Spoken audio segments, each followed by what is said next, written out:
warahmatullahi wabarakatuh. Alhamdulillahi rabbil alamin. Wabihi nasta'inu ala umuri dunya wad din. Allahumma salli ala Muhammad wa ala alihi wa ashabihi wa man tabi'ahu bi ihsanin ila yaumiddin, amma ba'd. Ma'asyiral muslimin, hadirin jamaah zuhur dan kajian yang dimuliakan Allah Subhanahu wa taala. Saya agak senang mendengar tadi ketika protokol menyebutkan alhamdulillah kita sudah masuk hari ketiga bulan Ramadan. Karena ada protokol-protokol lain yang biasa mengawali dengan tanpa terasa kita sudah 3 hari Ramadan. Sampai-sampai nanti tanpa terasa sudah 20 sekian hari Ramadan. Ini adalah suatu hal yang kurang menghargai waktu-waktu Ramadan. Dan ini sebagai salah satu daripada poin yang menjadi penekanan para salafus saleh. Bagaimana mereka menghargai waktu.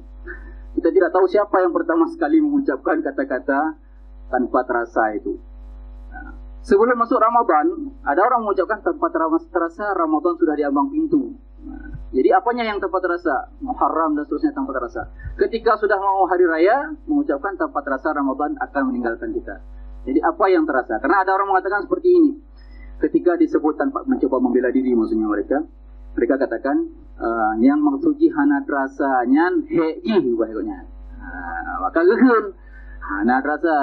Jadi heji hana terasa. Walaupun kita berpuasa pada siang hari, siyamun nahar, kemudian kita qiyam lagi, qiyamul lail, tahan berdiri untuk salat pada waktu malam, tapi itu tidak terasa. Okey, kalau memang jawabannya seperti itu, tapi kalau yang sebelumnya diucapkan juga seperti itu, apanya yang tidak terasa? Kalau sebelum Ramadan juga tanpa terasa, akhirnya orang akan mengakhiri dunia ini tanpa terasa. Hidup 60 tahun, hidup 70 tahun tanpa terasa. Maka hadirin sidang jamaah yang dimuliakan Allah Subhanahu wa taala, salah satu hal yang menjadi penekanan penting para salafus salih adalah mereka menunggu Ramadan ini dengan bisyauqin, dengan penuh kerinduan. Mereka siap-siap apa yang harus mereka lakukan pra-Ramadan, sebelum kedatangan Ramadan, dan apa yang mereka perlu lakukan ketika dalam bulan Ramadan. Jemaah ini dimuliakan Allah Subhanahu wa taala, ketika disebut bagaimana kita mengambil teladan daripada salafus salih, orang-orang penerus Rasulullah sallallahu alaihi wasallam, tentu sebenarnya ini tidak lain dan tidak bukan jejak dari Rasulullah sallallahu alaihi wasallam. Artinya mereka tidak akan melakukan sesuatu itu terlepas daripada hadis-hadis. Cuma barangkali sudah ada kajian-kajian yang lain yang secara khusus mengambil bagaimana sunnah-sunnah Rasulullah sallallahu alaihi wasallam. Maka kita juga perlu melanjutkan bacaan-bacaan dan kajian-kajian kita tentang orang-orang sesudah Rasulullah sallallahu alaihi wasallam yang itu boleh jadi menjadi motivasi tersendiri. Barangkali orang ketika membaca hadis, membaca sunnah, bagus, dia dapat ilmu. Tetapi ketika dia tambah dengan bagaimana orang-orang sesudah Rasul, para sahabat, tabi'in, ulama-ulama mazhab mengamalkan sunnah Rasulullah SAW, maka boleh jadi itu mendapatkan motivasi tambahan. Kadang-kadang guru kita saja, tak usah jauh-jauh, kita katakan tengkunyo, menu lah Ramadan. Kita juga menjadi semangat. Atau orang tua kita, kakek kita sendiri, yang menurun si kitanya, abusi kitanya, menu. Itu juga akan menjadi tambahan semangat. Maka apalagi kalau kita mengambil dari as-salaf as-salih. Hadirin yang dimuliakan Allah Subhanahu wa taala, Al-Imam Al-Ghazali mengutip sebuah hadis di dalam pembahasan Ramadan, bagaimana orang-orang terdahulu itu mengutamakan Ramadan, dari Abu Hurairah, riwayat Ibnu Majah dengan derajat hasan, as-shaumu nisfus sabri. Puasa itu adalah bernilai setengah kesabaran, karena kesabaran tidak hanya dalam puasa. Kesabaran bisa dilatih dengan banyak hal. Salat juga adalah kesabaran. Maka ketika Rasulullah sallallahu alaihi wasallam menyebut bahawa som ataupun puasa itu sudah bisa merepresentasikan setengah kesabaran, maka kita tinggal mencari setengah yang lain lagi di luar puasa. Pribadi-pribadi yang sabar bisa dibentuk dengan puasa dan dengan beberapa ibadah yang lain. Kemudian Imam Al-Ghazali menghubungkan dengan sebuah hadis yang lain, riwayat dari Ibnu Mas'ud, dari Abu Nuaim juga dengan derajat yang hasan. As-sabru nisful iman. Jadi kalau tadi puasa itu setengah daripada kesabaran, sedangkan kesabaran itu sendiri setengah daripada iman. Jadi untuk membentuk keimanan seseorang, itu kesabaran sudah mempengaruhi setengahnya. 50% daripada keimanan seseorang itu dipengaruhi dengan kesabaran. Hilangnya kesabaran pada diri seseorang itu membuat dia hilang setengah daripada potensi keimanannya. Maka kalau sabar itu setengah, lalu puasa itu juga setengah daripada sabar, ibaratnya disebut di sini rubu'al iman. Imam Al-Ghazali menyebut as-shaumu rubu'al iman. Puasa itu seperti seperempat iman. Makamnya bukan berarti kita boleh pilih-pilih, maksudnya saya ambil seperempat ini, ambil seperempat ini. Tapi begitulah warna ataupun potensi daripada amalan ibadah kita di dalam bulan Ramadan ini, teristimewa sekali dengan puasa. Jamaah yang dimuliakan Allah Subhanahu wa taala. Kalau berbicara tentang salaf, tentu salaf yang pertama adalah para sahabat. Di antara riwayat yang menyebutkan tentang keutamaan-keutamaan sahabat dalam bulan Ramadan adalah apa yang disebut oleh Abu Nuaim yang tadi memberikan hadis sebelumnya, tentang amalan Uthman ibn Affan radhiyallahu anhu. Abu Nuaim mengatakan, hazzuhu minan nahar al-jud was-siyam. Siangnya daripada Uthman bin Affan itu diisi dengan jud. Jud itu adalah kebaikan hati, jayyid, jawad, bermurah hati, wasiyam, dan menahan diri, karena wasiyam itu adalah al-imsak. Wa minal laili as-sujudu wal qiyam. Jadi dibuat dengan pilihan kata yang bersajak. Kalau tadi al-judu wasiyam, pada malam harinya Uthman as-sujudu wal qiyam. Beliau mengisinya dengan sujud dan qiyam. Ketundukan diri, kerendahan diri di hadapan Allah Subhanahu wa taala, dan kemudian beliau rela mengorbankan fisik tubuhnya dengan qiyam. Apakah mereka tidak tidur? Mereka juga tidur.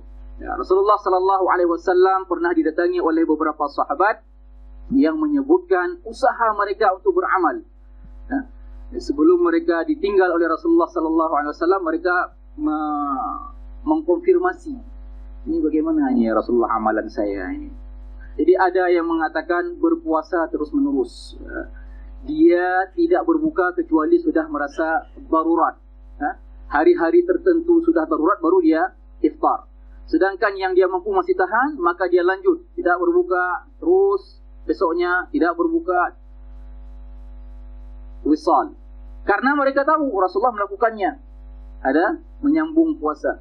Maka Rasulullah mengatakan, innama yut'imuni rabbi wa yasqini.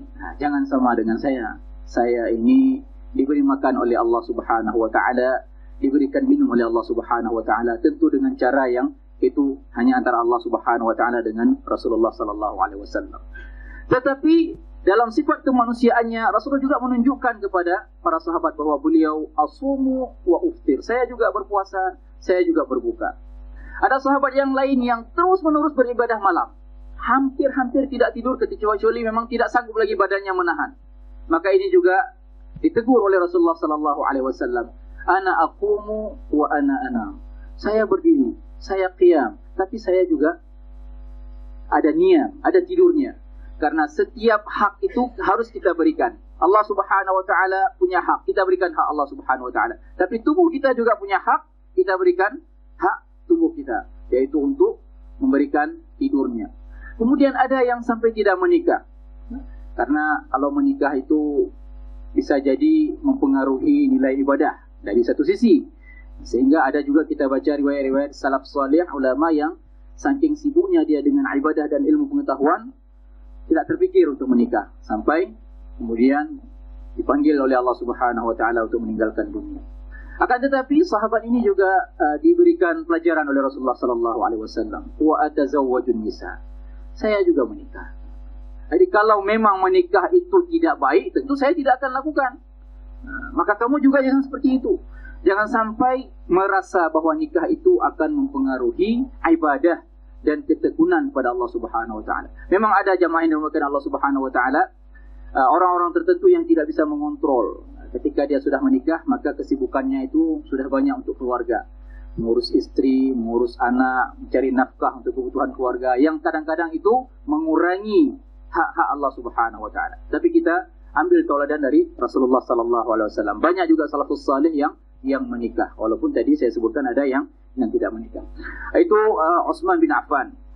Kita melihat Abdullah bin Umar umpamanya yang lebih muda lagi, anak daripada Umar bin Khattab, yang pada sebahagian riwayat menyebut beliau lebih dahulu Islam daripada ayahnya.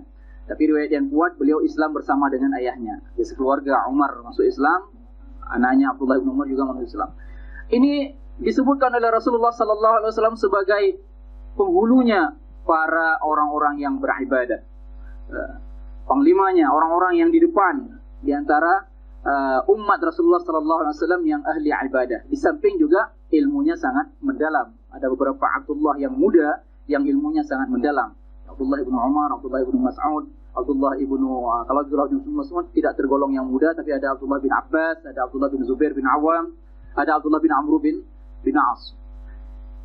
Dalam Ramadan disebutkan bahwa di antara kebiasaan Abdullah bin Umar tidak berbuka kecuali selalu bersama orang-orang yatim dan orang-orang miskin. Sehingga kadang-kadang beliau sampai al-ithar. Al-ithar itu mendahulukan kepentingan sesama saudara mukmin dibanding kepentingan diri sendiri. Kita tahu bahwa di antara para sahabat itu ikut kesederhanaan Rasulullah sallallahu alaihi wasallam. Yang ini juga barangkali masih perlu menjadi perlu usaha keras daripada kita untuk menilai dan untuk mengambil nilai-nilai kesederhanaan dari Rasulullah SAW pada bulan Ramadan. Rasulullah sederhana tidak hanya dalam bulan Ramadan, di luar bulan Ramadan dan di dalam bulan Ramadan. Kita mungkin di luar bulan Ramadan sudah bisa mencoba mendidik nilai-nilai kesederhanaan. Tapi entah mengapa pada bulan Ramadan, itu mulai dari jam 2, meja-meja sudah teratur dengan rapi di trotoar-trotoar jalanan kita. Artinya kalau banyak yang jualan, banyak yang beli. Dan umumnya hampir-hampir habis, kalaupun tidak habis seluruhnya. Artinya banyak yang jauh daripada nilai-nilai kesederhanaan. Yang ini kalau kita mulai dari diri kita sendiri, dari keluarga kita, dari anak-anak kita, barangkali kita bisa memutus generasi ini. Karena memang bukan dari orang Aceh pertama. Kita jangan khawatir, bukan kita yang pertama boros, bukan kita yang pertama berlebihan di dalam berbuka puasa. Akan tetapi bukan berarti juga ini terus akan dilanjutkan. Ketika kita berbuka puasa dengan sebahagian orang Arab di Jammu, maka ketika kita pergi umrah umpamanya, ataupun umrah bulan Ramadan, ataupun yang menuntut ilmu di sana diundang, ternyata orang Arab juga seperti itu. Jadi ternyata pada masa-masa tertentu sesudah masa sahabat, masa tabi'in, muncullah masa-masa yang kita sebut ayyamul fitnah dalam Islam. Yang itu orang-orang mulai lupa kepada sunnah Rasulullah sallallahu alaihi wasallam. Yang khalifah-khalifah sendiri kadang-kadang hidup dengan kemewahan. Ketika mereka mengundang sebahagian ulama ke tempat mereka tinggal, ke singgasana ataupun ke istana mereka, para ulama ini juga terkejut. Begini rupanya hidangan makanan para pemimpin umat Islam. Sehingga mereka menegur para khalifah. Sebahagian berubah, sebahagian juga berlanjut. Sehingga terjadilah seperti kebiasaan-kebiasaan kita. Maka kalau kita kembali kepada tadi kebiasaan Abdullah bin Umar, beliau membiasakan berbuka dengan orang-orang yatim, orang-orang fakir, sampai-sampai ketika beliau tidak punya kelebihan, beliau mendahulukan berbukanya itu untuk orang-orang yang beliau undang. Sehingga keluarga-keluarga orang fakir ini merasa tidak enak. Mereka menahan, jangan pergi, jangan penuhi, sayang, kasihan Abdullah bin Umar. Gara-gara mereka tidak menghadiri, Abdullah bin Umar juga menahan diri. Tidak enak berbuka puasa kalau tidak bersama orang-orang fakir dan anak-anak yatim. Sehingga beliau pun mencoba terus bisa menghadirkan orang-orang fakir dan anak-anak yatim. Ini yang kedua. Bagaimana mereka membiasakan at-tatawu'at, membagi dengan sukarela kelebihan-kelebihan mereka, yang kelebihan itu juga tidak terlalu banyak. Hadirin jamaah ini dimuliakan Allah Subhanahu wa taala, maka mereka begitu menghargai waktu-waktu Ramadan, siangnya, berbukanya, malamnya, bahkan juga sahurnya.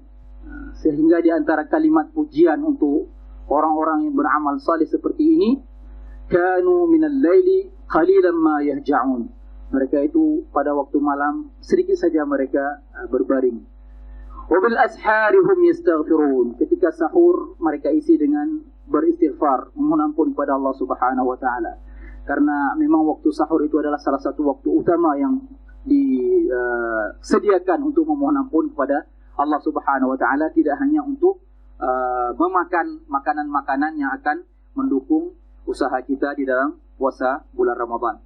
Oleh sebab itu Al-Hasan Al-Basri mengatakan begitu pentingnya waktu itu. Ya ibn Adam, innama anta ayyam. Idza dhahaba yawmun zahaba ba'duka. Wahai manusia, wahai keturunan Adam, kalian ini hanya ibarat kumpulan hari-hari. Baik itu di luar bulan Ramadan ataupun dalam bulan Ramadan. Kalau sebahagian hari itu sudah pergi dari kalian, sama saja sebahagian diri kalian sudah pergi. Jadi kalau tadi kita sudah melalui Ramadan itu 3 hari, kemudian tahun lalu sudah kita lalui, kita kalau sudah balik 40 tahun berarti lebih kurang sudah 25 kali kita berRamadan, maka yang sudah pergi itu sama dengan sebahagian diri kita sudah pergi. Demikian kata Al-Hasan Al-Basri, salah seorang tabi'in besar di Basrah yang sekarang di Iraq. Ibnu Mas'ud radhiyallahu anhu juga mengucapkan sesuatu tentang waktu ini. Beliau katakan, "Ma nadimtu ala syai'in nadami ala yawmin gharabat asy-syamsuhu naqasa fihi ajali wa lam yazdad fihi amali." Saya tidak pernah menyesali sesuatu sebagaimana menyesalnya saya terhadap suatu hari ketika matahari sudah terbenam dan umur saya berkurang, ajal saya sudah berkurang, tetapi amalan-amalan saya tidak bertambah. Ini juga yang dikhawatirkan oleh seorang Ibnu Qayyim. Beliau mengatakan, idha'atul waqti asyaddu minal maut. Tersia-siakannya waktu itu lebih parah daripada mati itu sendiri. Kenapa? Lianna idha'atul waqti taqta'uka 'anillah. Menyia-nyiakan waktu itu berarti memutuskan diri kita dari Allah Subhanahu wa taala. Wad-darul akhiratu wal mautu yaqta'uka 'anid dunya wa ahliha. Sedangkan kematian dan menyambut hari akhirat itu memutuskan kita dari kelalaian dunia. Jadi kalau melalaikan waktu memutuskan kita dari Allah Subhanahu wa taala, sedangkan mati itu memutuskan kita dari kelalaian dunia, maka lebih baik mati itu daripada kelalaian-kelalaian pada waktu. Inilah yang menyebabkan para salafus salih memilih beberapa amal penting di dalam bulan Ramadan, seperti al-iqlal, sedikit dalam menyantap makanan, wal it'am, jadi sedikit untuk diri sendiri ataupun untuk keluarga, dan memperbanyak untuk orang-orang lain. Dan juga di antara yang mereka perbanyak dalam bulan Ramadan sebagaimana disebutkan tentang Imam Malik radhiyallahu anhu atau rahimahullahu taala anhu, beliau seorang ahli hadis, beliau juga seorang ahli fiqh, Imamul Mazhab yang kedua sesudah Abu Hanifah. Dari segi kitab fikih yang tercetak yang bisa kita dapatkan sekarang, ini yang tertua adalah Al-Muwatta karya Imam Malik. Tapi dalam bulan Ramadan, beliau punya kebiasaan tersendiri meninggalkan kesibukan-kesibukan beliau dalam mendalami ilmu-ilmu lain dan mendahulukan Al-Quran. Jadi walaupun beliau tidak terkenal sebagai mufassir, kita tidak dapati adanya tafsir Imam Malik umpamanya, tetapi dalam bulan Ramadan beliau lebih dahulukan kesibukan-kesibukan dengan Al-Quran dibanding kesibukan-kesibukan dengan ilmu hadis dan ilmu fiqh. Ternyata demikian juga terjadi kepada Sufyan As-Tsauri. Sufyan As-Tsauri seorang tabi'in, artinya generasi sebelum Imam Malik, yang mungkin boleh jadi Sufyan As-Tsauri ini kita tidak dapati catatan-catatan tertulis buku-buku dari beliau. Begitu juga Az-Zuhri. Az-Zuhri ini adalah salah seorang pelopor, perintis pengumpulan hadis pada masa Khalifah Umar bin Abdul Aziz, yang sehari-hari beliau kemana-mana itu bawa catatan. Asal ada orang yang kira-kira tahu hadis, beliau tanya, dari mana anda dapat hadis ini, beliau catat. Beliau kemudian konfirmasi dengan para perawi-perawi yang lain. Tapi pada bulan Ramadan, beliau tinggalkan catatan-catatan itu Beliau tidak jumpai lagi orang-orang yang diperintahkan oleh Umar bin Abdul Aziz, jumpai ini, jumpai itu, tapi beliau juga bersibuk-sibuk diri dengan Al-Quran. Sampai imam mazhab kita, Imam Asy-Syafi'i radhiyallahu anhu, diriwayatkan beliau lebih banyak lagi membaca dan mengkhatamkan Al-Quran di dalam bulan Ramadan dibanding di luar bulan Ramadan. Kalau di luar bulan Ramadan, kebiasaan Imam Asy-Syafi'i membagi malamnya itu menjadi 3. Sepertiga malam yang pertama beliau menulis, ya, menyampaikan ilmu-ilmu beliau itu supaya abadi, bisa kita teruskan baca sampai sekarang. Kemudian sepertiga beliau salat, dan di dalam salat itulah beliau memperbanyak bacaan Al-Quran. Sehingga ada yang mengatakan, saya tidak pernah mendengar malam-malam Imam Syafi'i membaca Al-Quran kecuali itu dalam salat. Jadi salat sekaligus baca Al-Quran itu beliau jadikan satu paket. Baru kemudian sepertiga yang lagi beliau tidur. Sehingga di dalam bulan Ramadan dikatakan khatamnya Imam Syafi'i itu lebih banyak lagi, dan secara khusus beliau khatam juga di luar salat. Dengan tujuan, barangkali tidak disebutkan dalam riwayat itu, dengan tujuan beliau tadabbur dan beliau menggali hukum-hukumnya. Jumlah tamatnya, khatamnya Imam Syafi'i itu kadang-kadang kalau kita hubungan dengan logika berpikir kita mungkin sulit. Kalau kita hitung-hitung berapa menit sekali khatam itu akan sulit kita menghubungkan dengan banyaknya khatam Imam Syafi'i dalam bulan Ramadan. Sebutkan itu sampai 60 kali khatam. Pernah seorang dosen Ar-Raniri menghitung dengan angka-angka. 60 kali khatam berarti sehari 2 kali khatam. Sehari 2 kali khatam itu satu juz berapa menit dia baca? 15 menit. Bagaimana cara membaca satu juz 15 menit? Dan itu tidak ada makan, tidak ada minum, tidak ada kita. Tapi barangkali disebutkan oleh orang-orang yang berusaha mencoba meluruskan riwayat itu, membaca Imam Syafi'i di luar salat di dalam bulan Ramadan itu maksudnya bagaimana beliau membaca secara sepintas dan mendapatkan hukum-hukumnya. Bukan seperti kita membaca dari awal terus, yang itu mungkin satu juz membutuhkan waktu sampai 30 menit sampai 45 menit. Hadirin sidang jamaah yang dimuliakan Allah Subhanahu wa taala. Kalau kita baca kisah-kisah orang-orang terdahulu tadi, rasa-rasanya kita akan muncul pertanyaan, lalu bagaimana caranya supaya itu bisa ada pada diri kita, ada pada anak kita, ada pada keluarga kita. Nah, Imam Al-Ghazali juga berusaha memberikan beberapa petunjuk bagaimana supaya kita bisa meniru amalan-amalan orang-orang yang terdahulu, yang mereka bisa begitu dominan ibadahnya di dalam bulan Ramadan. Yang pertama, untuk puasa yang baik atau puasa yang tingkatannya itu di atas tingkatan biasa, yang biasa disebut itu shaumul awam atau shaumul umum, di atasnya ada shaumul khawas atau shaumul khusus. Maka untuk bisa kita berpuasa dengan puasa yang baik sehingga kita akan terdorong untuk melakukan amalan-amalan yang baik yang lain, yang pertama harus ada ghaddul basar. Ini juga adalah bahagian daripada puasa, karena makna puasa adalah imsak, menahan diri. Kalau kita bisa menahan pandangan, ghaddul basar, maka Rasulullah SAW sudah pernah mengatakan, an-nazratu sahmun masmumun min sihami iblis. Pandangan mata itu salah satu anak panahnya iblis, la'anahullah. Faman tarakaha khaufan min Allah atahu Allah azza wa jalla. Apabila seseorang berhasil ataupun bisa meninggalkan salah satu daripada panahnya iblis ini, atau rayuan-rayuan pandangan mata ini, karena takut kepada Allah Subhanahu wa taala, maka Allah akan memberikan dia kepada suatu tingkatan imanan yajidu halawatahu fi qalbihi. Orang ini akan mendapatkan tingkat iman yang imannya itu terasa manis di hatinya. Barangkali godaan-godaan itu ada di televisi, ada di jalanan, ada di internet. Tetapi kalau kita bisa menahan diri di luar bulan Ramadan, apalagi di dalam bulan Ramadan, maka pada tahapan tertentu kita akan mendapatkan manisnya. Pada awal-awalnya mungkin justru sebaliknya, yang terasa manis, terasa enak itu adalah kalau kita memperturutkan pandangan mata itu. Terasa enak, terasa tergoda untuk terus mengikuti pandangan syahwat kita. Tetapi justru kata Rasulullah SAW, ketika orang itu bisa menahan, dia akan mendapatkan manisnya iman di dalam hatinya itu ketika dia terus menahan itu. Yang kedua, hifzul lisan. Ini juga bahagian daripada al-imsak, menjaga lidah. Karena Rasulullah SAW juga adalah bahagian daripada orang-orang yang sangat memperingatkan para sahabatnya. Bahkan Al-Quran juga memperingatkan hamba-hamba Allah Subhanahu wa taala. Rasulullah mengatakan innamas shaumu junnatun. Puasa itu hanya saja sebagai benteng. Fa idza kana فإذا كان أحدكم صائما فلا يرفث ولا يجهل. Jadi ketika seseorang di antara kamu itu berpuasa, hendaklah dia tidak berkata yang tidak baik dan dia tidak berkata yang jahil-jahil. Wa imru'un qatalahu aw syatamahu falyaqul inni sha'im, inni sha'im. Tatkala mungkin dia diserang oleh seseorang, digoda oleh seseorang ataupun dicela bahkan dimaki oleh seseorang, hendaklah dia menjawabnya dengan ucapan inni sha'im, saya berpuasa, saya sedang menahan diri. Pada dirinya sendiri itu akan memberikan faedah sehingga dia akan bisa terpelihara daripada keburukan-keburukan.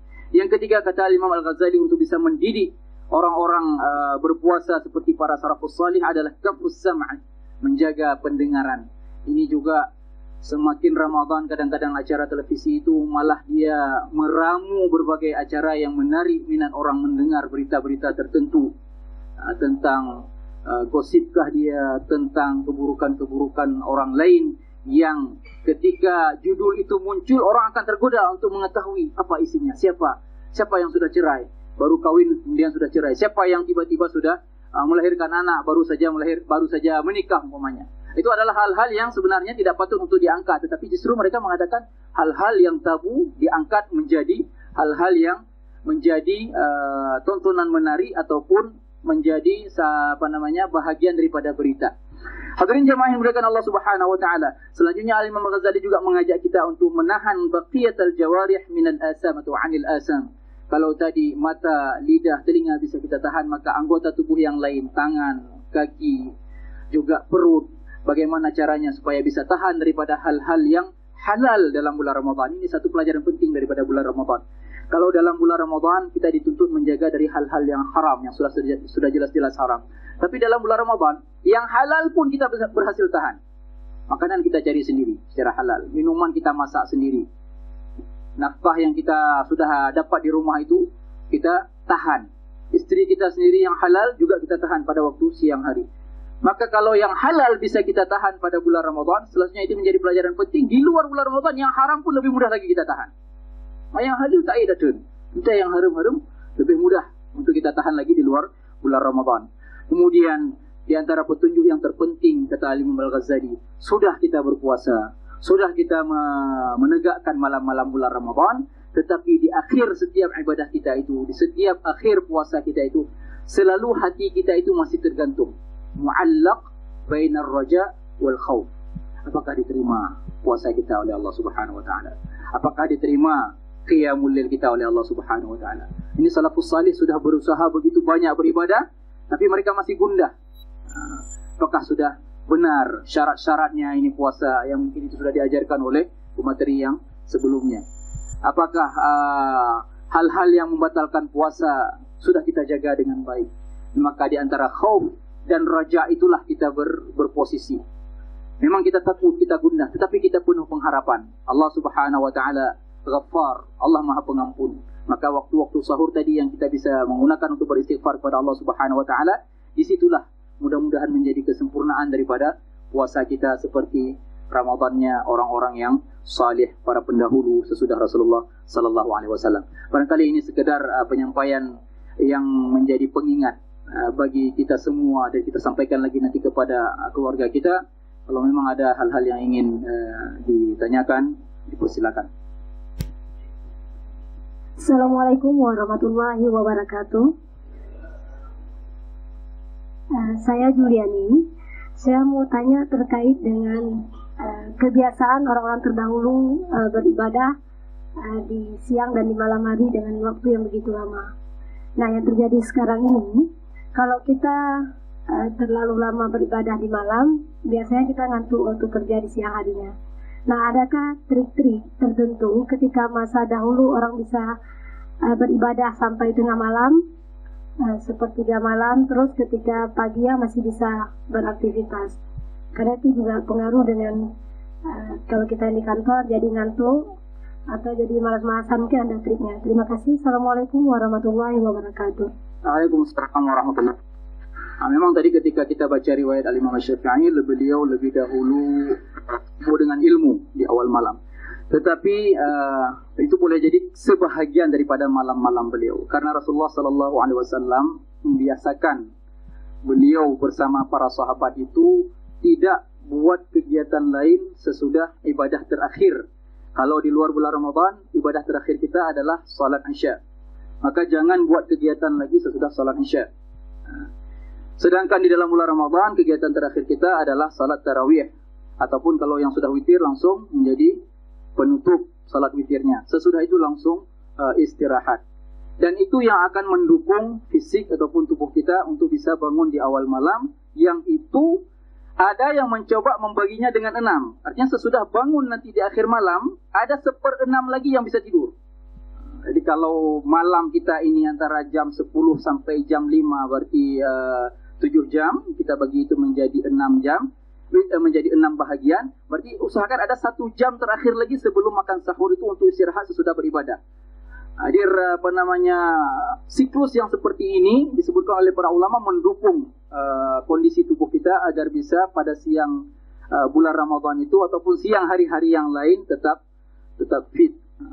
Adapun kebiasaan tadarus di musalla-musalla yang sampai larut malam, ini sangat tergantung kepada kesanggupan orang. Kalau memang pada siang harinya dia membuat malas untuk beribadah, ini sebenarnya tidak dianjurkan juga.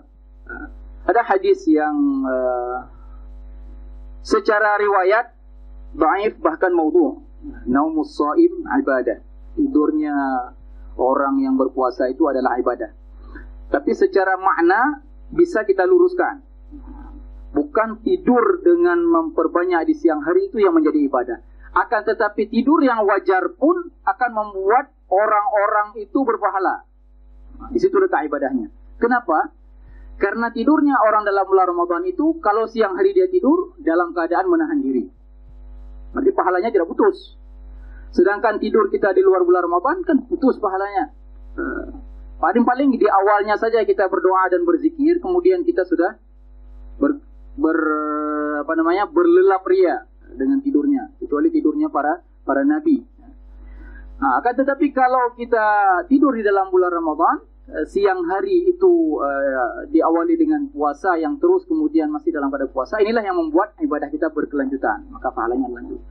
Ini yang mudah-mudahan tidak disalahpahami oleh orang-orang yang memperbanyak tadarus pada malam hari tetapi kemudian membela diri ketika dia malas dan bisa tidur pada siang bulan Ramadan.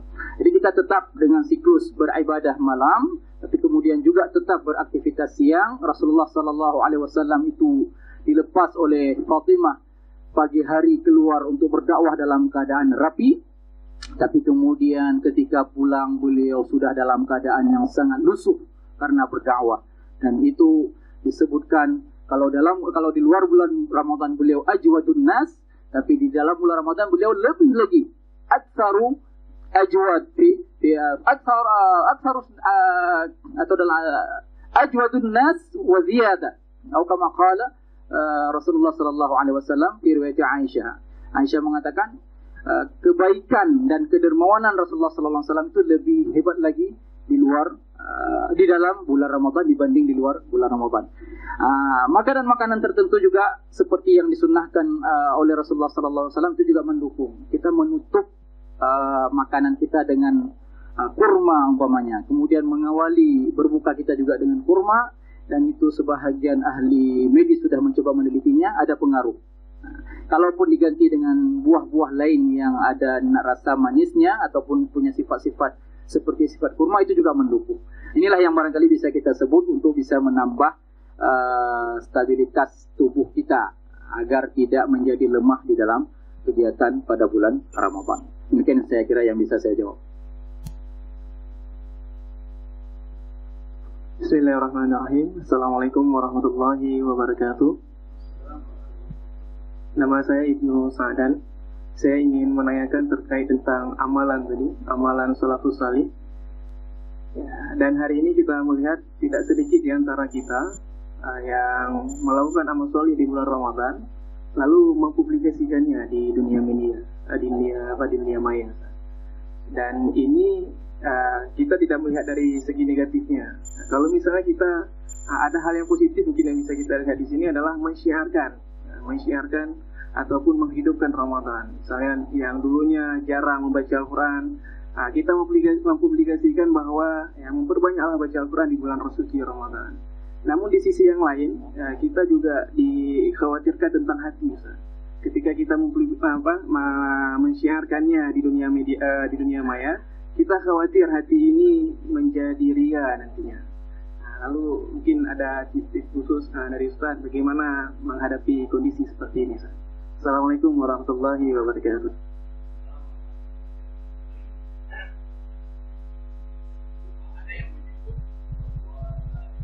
Ria itu muncul kalau jarang-jarang. Kalau melakukan sesuatu amal soleh itu jarang-jarang, maka ketika dia melakukannya, maka syaitan akan dengan mudah menimbulkan rasa ria pada orang. Tapi ala kulli hal, Imam Al-Ghazali juga memberikan urutan-urutan yang sangat sulit kalau kita memang ingin lolos, ingin betul-betul bersih daripada ria. Akan tetapi dengan kebiasaan-kebiasaan yang terus-menerus, maka ria itu akan hilang. Para sahabat membiasakan banyak baca Al-Quran itu tidak hanya dalam bulan Ramadan, tapi juga di luar bulan Ramadan. Mereka bertanya, "Ya Rasulullah, berapa lama kami perlu menghatam Al-Quran?" Rasulullah mengatakan, "Khatamkanlah dalam 40 hari. Kalau kami mampu lebih daripada itu ya Rasulullah, kalau kamu mampu maka khatamkanlah dalam sebulan." Ini yang kita biasakan pada bulan Ramadan, mungkin 1 hari 1 juz, atau di luar bulan Ramadan juga sudah ada programnya. Kalau kami mampu ya Rasulullah, maka khatamkan 2 kali dalam sebulan, berarti 2 juz 1 hari. Yang mereka, sebagian orang mencoba membaginya itu dengan waktu salat 5 waktu bagi laki-laki, karena mudah. Kalau kami mampu ya Rasulullah, maka khatamkanlah dalam setiap pekan, mulai dari hari Jumat, maka berakhir pada hari Jumat yang akan datang itu sudah 30 juz. Nah, ini juga ada rumusnya. Membaca 3 surat, 5 surat, 7 surat, 11 surat, 13 surat, dan sisanya pada hari ke-7. Di 3 surat pertama itu hari pertama, 5 surat berikutnya, kemudian 7 surat, kemudian 11 surat, kemudian 13 surat. Sekarang sudah ada mushaf yang disebut mushaf Fahmi Bisyauqin. Jadi awal-awal surat itu, huruf-hurufnya itu disingkat menjadi Fahmi Bisyauqin. Mulai dari Al-Fatihah, kemudian Al-Ma'idah, dan seterusnya. Nah, orang-orang yang sudah terbiasa itu insya Allah akan hilang daripada unsur ria. Tapi kalau hanya dibiasakan pada bulan Ramadan saja dan tidak dibiasakan pada bulan-bulan yang lain, begitu juga qiyamul lailnya umpamanya, tahajudnya dibiasakan ketika ada program-program tertentu, di sinilah syaitan bermain. Tapi Ali juga, Sayyidina Ali radhiyallahu anhu mengakui, kalau itu dibiasakan maka syaitan akan kalah. Semula mungkin ada orang beribadah 100% itu ria, semata-mata untuk manusia. Ketika nggak ada yang lihat, dia tidak akan beribadah sama sekali. Tetapi ketika dia biasakan, itu akan turun menjadi 75%. Nah, ketika ada orang, dia beribadah lebih semangat. Ketika tidak ada orang, dia beribadah juga, tetapi kurang semangatnya. Tapi sudah berkurang karena kebiasaan. Lalu berkurang menjadi 50%. Nah, lalu berkurang menjadi 25%. Lalu kemudian tidak ada lagi unsur ria. Tidak ada lagi sama sekali unsur ria. Jadi tidak pilih-pilih. Ada orang mungkin bisa pilih-pilih ibadah tertentu. Sedekah itu bisa dilihat oleh orang. Sedangkan berpuasa kan tidak bisa diukur oleh orang. Ramadan puasa ini salah satu latihan anti ria. Kenapa latihan anti ria? Karena bisa tidak bisa ditampilkan puasa. Tidak bisa ditulis. Jemaah yang puasa hari ini siapa? Kalau jemaah yang bersedekah, yang wakaf itu bisa dilaporkan, muncul. Dan itu juga baik, bukan enggak baik, ya. Karena itu bersedekati fani'ma hiya, ketika engkau tampakkan sedekahmu itu bagus. Wa in tukhfuha wa tu'tuha al-fuqara'a fa huwa khairul lakum. Bagi orang tertentu menyembunyikan sedekahnya juga bagus. Tapi juga sulit nanti, mungkin Baitul Mal enggak tahu ini siapa yang sudah bayar, siapa yang belum bayar, sehingga perlu dicatat supaya jelas ini zakat dari provinsi ini, dari kantor ini, dari ini, mana yang banyak, mana yang belum efisien, mana yang perlu ditingkatkan, sosialisasi dan sebagainya. Jadi tergantung sekali kalau orang membiasakan, apakah itu baca Al-Quran ataupun ibadah-ibadah yang lain, tidak masalah mensosialisasikannya. Pada awal-awalnya mungkin masih dikalahkan oleh syaitan, pada akhirnya kita akan bisa mengalahkan syaitan. Aqulu qawli hadza wa astaghfirullah li wa lakum. Wassalamualaikum warahmatullahi wabarakatuh.